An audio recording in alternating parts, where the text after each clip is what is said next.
ঝড়ের পরের দিন কারেন্ট না থাকলেও ইনভার্টারের আলোতে খিচুড়ি কিন্তু খেতেই হবে।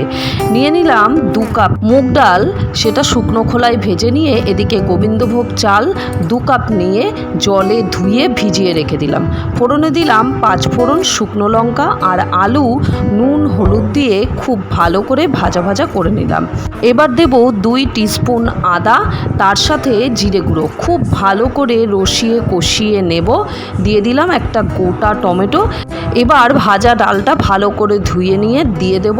কষানো হয়ে গেলে ঢেলে দেব জল ফুটে উঠলে এবার আস্তে আস্তে ভেজানো চালটা দিয়ে দেব। হাফ সিদ্ধ হয়ে গেলে সমস্ত সবজিগুলো দিয়ে দেব। দিয়ে দিচ্ছি কাঁচা লঙ্কা। এবার ভালো করে চাল ডাল আলু সবজি সেদ্ধ হতে দিতে হবে। রেডি হয়ে গেছে খিচুড়ি। নামানোর সময় 2 চামচ ঘি দিয়ে ডিম ভাজা করে নিয়ে সার্ভ করে দিন। সাবস্ক্রাইব।